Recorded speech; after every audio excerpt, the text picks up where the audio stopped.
Hi guys, welcome back to my channel. My name is Wema and I welcome you all to this channel. If you are new here, karibu sana. And also I want to thank you so much for subscribing to my channel, for commenting, for the positive feedback. I want to thank you very much.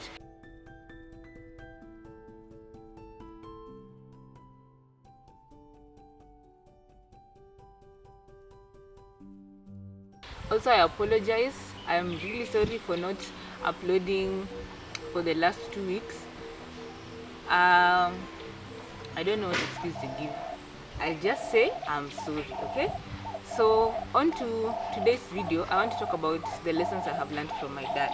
Yeah, guys, this previous Sunday was Father's Day, and I actually did a video, recorded, and did everything. And when it came to editing and all those technical stuff behind it, I don't know why that message didn't want to be uploaded. But yeah, so I'm doing this. What has encouraged me to redo this is because I would have actually uploaded the same message for that day, but I didn't want to because it was kind of twisted and it was specially meant for that very day. So I was encouraged by watching other YouTubers, and I watched my favorites. They were Jesus, and they were like, appreciate your father the whole week. So this is what I've decided to do. I want to tell you the lessons I have done. The lessons I have learned from my father. Yeah, my father is the pastor now. He's my pastor. Okay. And by the way, you can also watch what we did for fathers, what we did on Father's Day on our family channel. The link is on the description box below, so kindly watch it, and I'm sure you'll love it. I'm sure you'll love something. It was just a simple treat, but yeah, it's the little things that matter, right? So I have picked 5 lessons I have learned from him, and I would like to share it with you. I hope himself will get time to watch this video, but whether he watches it or not, this is what I have learned from him. And the first one is to trust and to depend on God. Yeah, I have learned to trust and to depend on God. This is a lesson that has been passed to us, this is a lesson that has been passed to us from our grandparents to my parents to us. Hopefully we'll also pass it to our children. Not hopefully we will do it, we'll pass it to our children, and hopefully also our children will pass it to their children and children's children. Yeah, so I have learned from him to trust and to fully depend on God. Okay, so trusting in God for us means putting total dependence on God. Yeah, not leaning on our own understanding. We know each and every one of us is gifted differently. We are experts in different fields, but for us in our home, we have learned to, like, even for that little thing, we have learned to trust in God for it, because God has always come through for us in very many ways when we just chose to trust in Him and like to let everything on Him. There are times when there are lessons my mother has taught me. Yeah, this is not about my mom or anything, but I have learned as well that there are times they were like, you know, the way you have family and you think because this person is my family and Nini and all that, they will always come through for you all the time. I'm not saying that they can fail you or anything, but people have issues, things come up, and ile time yenye unaweza fikiria they will come through for me, something else comes up for them, and now people have to sort their issues themselves, you know. So basically for us in our home, we have learned to trust in God, and that is a lesson that we have been taught by my dad. Yeah, that is basically just it, trusting in God, nothing more. Trusting in God even for our finances, for everything. We have our way of spending, our way of getting money, and even for the little businesses that each and every one of us does, we always learn, and we have always learned to trust in God. Yeah. So the second thing I have learned is giving. And you know that principle that says, it's actually in the Bible, given it will come back to you, good measures pressed down, shaken together, and running over. That is something that we personally I have learned, and not just at a quote, give and it will come back to you, blah blah blah. No, it's not something that like it's a memory verse you quote in the house and that's it. It's something that I have seen him doing, and I have seen the results that came after it, like the good measures running over, press down, shaken together and running over. I have seen it. I have seen when my father has given, and sometimes he gives to a point when, like, he gives to his last, to he gives to me. I know my dad gives his best. So there's in fact there's a moment when he gave the last that he had, like hiyo tendo alikuwa nayo, that is what he gave.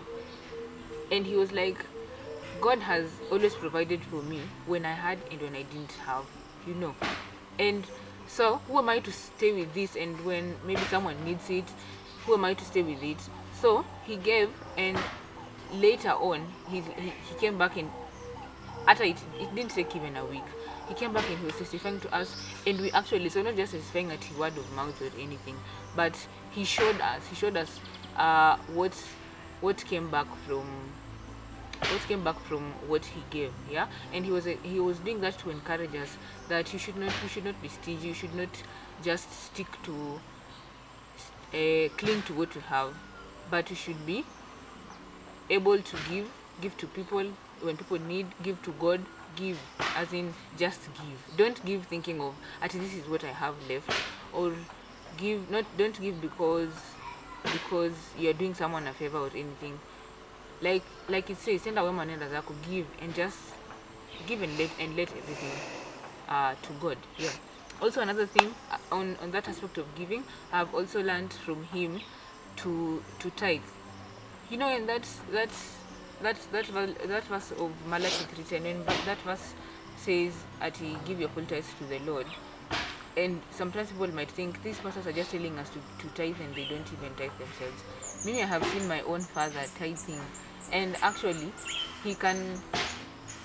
I have seen him tithing himself, as in atachukua his from what he has got from his earnings and from the things that he does, the businesses that he does, from farm produce, from Nini, and he tithes. Like, he's honestly, guys, he tithes, and he leads by an example, you know, not just that he standing then preaching to people about giving and tithing and Nini, and then mwenyewe he's not doing anything. I've seen my in fact, him being the leader and him being the priest of our house, yeah, him being the priest of the house, he has deliberately been at the front.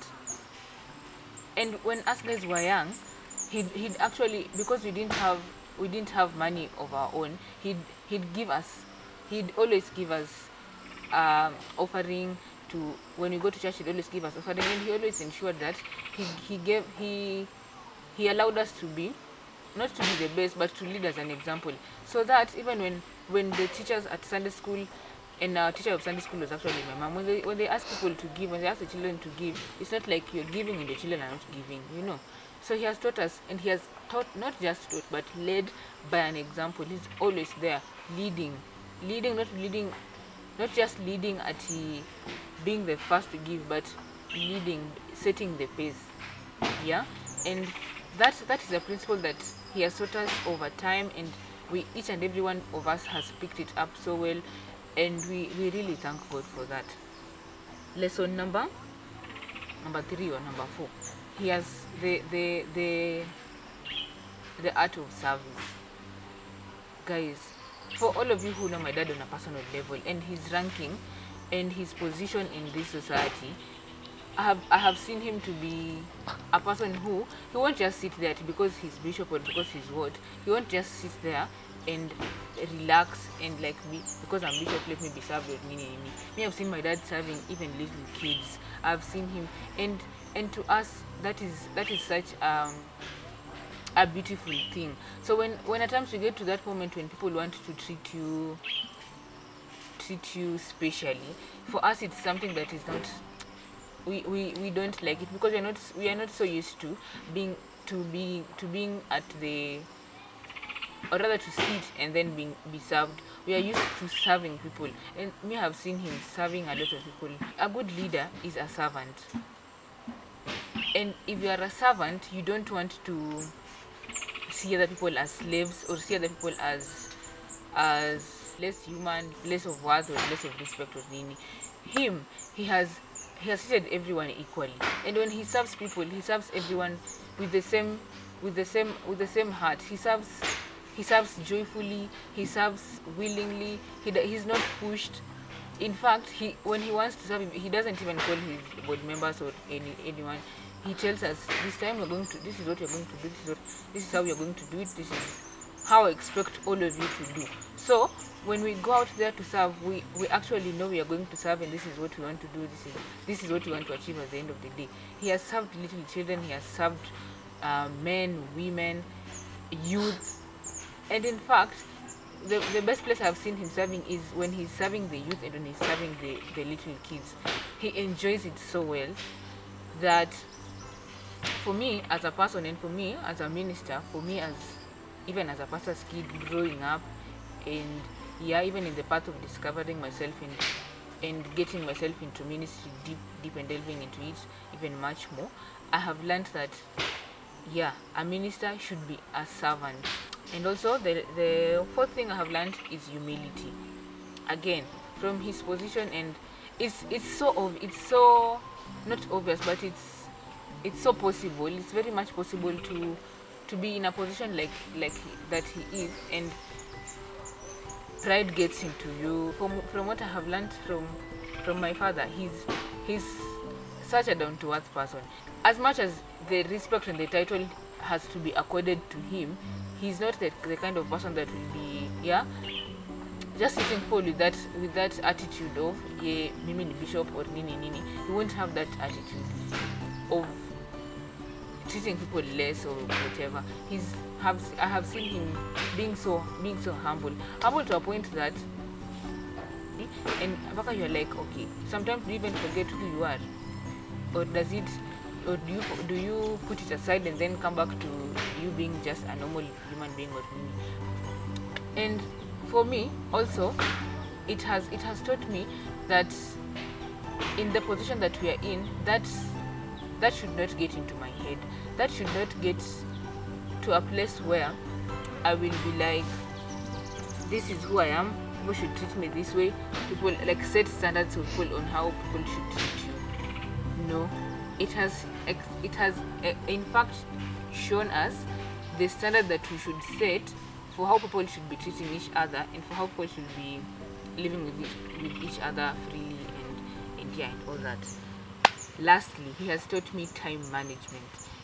And for my father, guys, this is a person who he'd insist on, like, if you tell him it is this time, and for him every minute of him counts. Even when he's having a break or he's having a day off, every minute of him counts. And I remember there's a time I was having a celebration.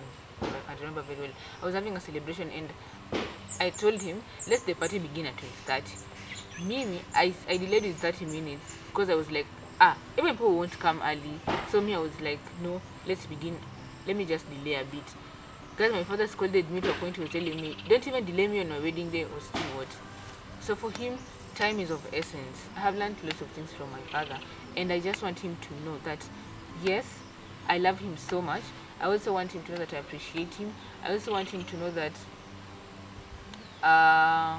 him being a father figure to me is such an important thing to my life. I want to thank him for always being present. I want to thank him for always being there for me spiritually, emotionally.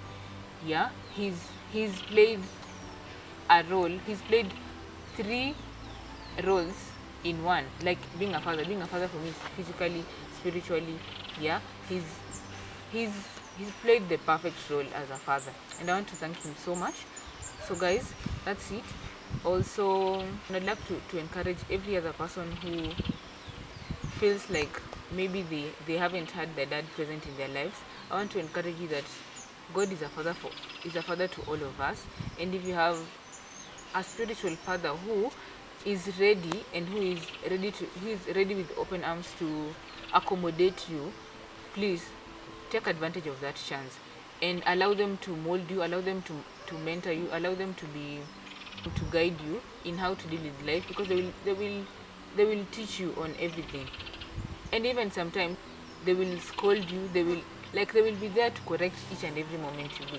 So if you haven't had that chance and you are seeing a chance that is available for you, please take it with two hands and accept it. That's it from me, guys. I would like to thank you so much for staying here, for listening to this particular vlog. Thank you very much. Subscribe to this channel, like, comment and share.